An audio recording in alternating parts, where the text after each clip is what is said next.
کسان بورڈ پاکستان کے ضلعی صدر اوکاڑا عرفان پنڈاری نے کہا کہ حکومت پاکستان کی زراعت پالیسی کسان دشمنی ہے۔ جن کا زراعت سے تعلق نہیں وہ لوگ بیٹھ کر کسان پالیسی بنا رہے ہیں۔ حکومت ہوش کے ناخن لے، مزید جانتے ہیں اپنے نمائندہ اشفاق جٹ سے۔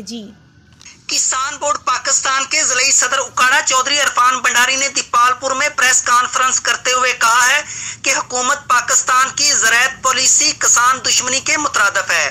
صنعت کار وزراء جن کا زراعت سے دور دور تک کوئی تعلق نہیں وہ ملک کی زراعت پالیسی بنا رہے ہیں جو قابل مذمت ہے۔ حکومت کسان بورڈ پاکستان کی جانب سے بنائی جانے والی زرعی پالیسی کو ملک میں لاگو کرے تاکہ کسان خوشحال ہو اور ملک معاشی ترقی کی جانب گامزن ہو۔ انہوں نے لاہور میں کسانوں پر تشدد، لاٹھی چارج اور آنسو گیس کے بے دریغ استعمال کو پولیس گردی قرار دیا۔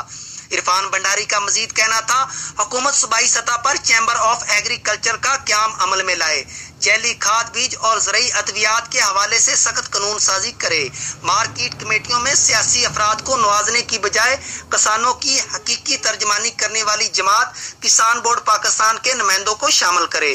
انہوں نے گندم کے امدادی قیمت کے حوالے سے کسان بورڈ پاکستان کے مطالبے پر پنجاب اسمبلی میں 2000 روپے ریٹ مقرر کیے جانے کے حوالے سے قرارداد کو متفقہ طور پر منظور کیے جانے کو لائق تحسین قرار دیا اور وفاق کی جانب سے گندم کی امدادی قیمت کو 1650 روپے مقرر کرنے کے نوٹیفکیشن کو مسترد کرتے ہوئے اسے وفاقی حکومت کی جانب سے شر پسندی اور کسان دشمنی قرار دیا۔ اشتیاق احمد جٹ، ڈسٹرکٹ